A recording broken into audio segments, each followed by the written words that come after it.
یاجوج ماجوج ایک ایسی قوم ہے جو اللہ کی سخت نافرمان اور آبادی میں بہت زیادہ ہے۔ انہیں سکندر ذوالقرنین نے اللہ کے حکم سے ایک دیوار کے پیچھے قید کر دیا تھا۔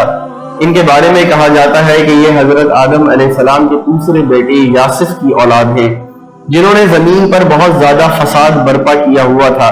یاجوج اور ماجوج دو الگ قبیلے ہیں جن کے ظلم سے لوگ تنگ آئے ہوئے تھے، جس کے بعد حضرت ذوالقرنین نے ان کے آگے دیوار بنائی جسے سد سکندری یا سد ذوالقرنین کے نام سے بھی جانا جاتا ہے۔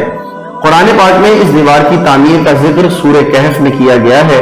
اللہ تعالیٰ ارشاد فرماتے ہیں، اور آپ سے ذوالقرنین کا حال پوچھتے ہیں، کہہ دو کہ اب میں تمہیں اس کا حال سناتا ہوں۔ ہم نے اسے زمین میں حکمرانی دی تھی اور اسے ہر طرح کا ساز و سامان بھی دیا، تو اس نے ایک ساز و سامان تیار کیا، یہاں تک کہ جب سورج ڈوبنے کی جگہ پہنچا تو اسے ایک گرم چشمے میں ڈوبتا ہوا پایا اور وہاں ایک قوم بھی پائی۔ ہم نے کہا، اے ذوالقرنین، یا انہیں سزا دے اور یا ان سے نیک سلوک کر۔ کہا، جو ان میں ظالم ہے اسے تو ہم سزا ہی دیں گے، پھر وہ اپنے رب کے ہاں لوٹا دیا جائے گا، پھر وہ اسے اور بھی سخت سزا دے گا، اور جو کوئی ایمان لائے گا اور نیکی کرے گا تو اسے نیک بدلہ ملے گا، اور ہم بھی اپنے معاملے میں اسے آسان ہی حکم دیں گے۔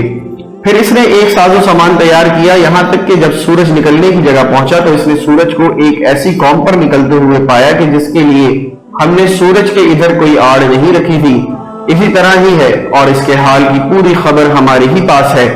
پھر اس نے ایک ساز و سامان تیار کیا، یہاں تک کہ جب دو پہاڑوں کے درمیان پہنچا، ان دونوں سے اس طرف ایک ایسی قوم کو دیکھا جو بات نہیں سمجھ سکتی تھی۔ انہوں نے کہا، اے ذوالقرنین، بے شک یاجوج ماجوج اس ملک میں فساد برپا کرنے والے ہیں، پھر کیا ہم آپ کے لیے کچھ محصول مقرر کر دیں، اس شرط پر کہ آپ ہمارے اور ان کے درمیان ایک دیوار بنا دیں۔ کہا، جو میرے رب نے قدرت دی ہے کافی ہے، سو طاقت سے میری مدد کرو کہ میں تمہارے اور ان کے درمیان ایک مضبوط دیوار بنا دوں۔ مجھے لوہے کے تخت لا دو۔ یہاں تک کہ جب دونوں سروں کے بیچ کو برابر کر دیا تو کہا کہ دھوکو۔ یہاں تک کہ جب اسے آگ کر دیا تو کہا کہ تم میرے پاس تانبا لاؤ تاکہ اس پر ڈال دوں۔ پھر وہ نہ اس پر چڑھ سکتے تھے اور نہ اس میں نقب لگا سکتے تھے۔ کہا، یہ میرے رب کی رحمت ہے، پھر جب میرے رب کا وعدہ آئے گا تو اسے ریزہ ریزہ کر دے گا، اور میرے رب کا وعدہ سچا ہے، اور ہم چھوڑ دیں گے بعض ان کے اس دن بعض میں گھسیں گے اور سور پھونکا جائے گا، اور پھر ہم ان سب کو جمع کریں گے۔ اسی طرح ایک اور جگہ بھی اللہ تعالیٰ نے یاجوج ماجوج کا ذکر فرمایا ہے۔ سورہ الانبیاء میں ارشاد ربانی ہے، یہاں تک کہ جب یاجوج اور ماجوج کھول دیے جائیں گے اور وہ ہر بلندی سے دوڑتے ہوئے اتریں گے۔ محدثین و مفسرین میں یاجوج ماجوج کی قوم اور ذوالقرنین کی دیوار کے حوالے سے بہت سے اختلافات پائے جاتے ہیں۔ اب تک 5 ایسی دیواریں سامنے آ چکی ہیں جن کے بارے میں قیاس کیا جاتا ہے کہ ان کے پیچھے یاجوج ماجوج کو قید کیا گیا تھا۔ ان میں سے ایک دیوار چین بھی ہے، لیکن یہ عام مسالے سے بنی ہوئی ہے۔ یمن میں دیوار مارب کے بارے میں بھی سد ذوالقرنین ہونے کا گمان کیا جاتا ہے، لیکن یہ سیلاب روکنے کے لیے بنائی گئی تھی۔ قفقار میں دریائے خضر اور بحر اسود کے درمیان دیوار کی طرح کا پہاڑی سلسلہ شمال اور جنوب کو الگ کرتا ہے۔ یہاں ایک لوہے کی دیوار بھی نظر آتی ہے جس کے بارے میں لوگ قیاس کرتے ہیں کہ یہی ذوالقرنین کی دیوار ہے۔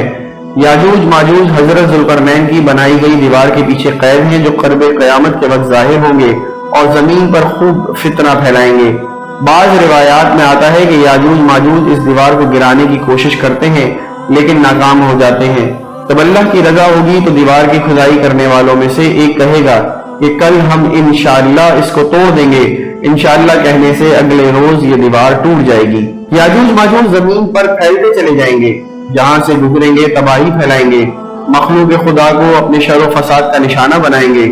ان کا ایک گروہ جب بھاگتا ہوا جھیل تبریہ سے گزرے گا تو صحیح مسلم کے مطابق وہ سارا پانی پی جائیں گے۔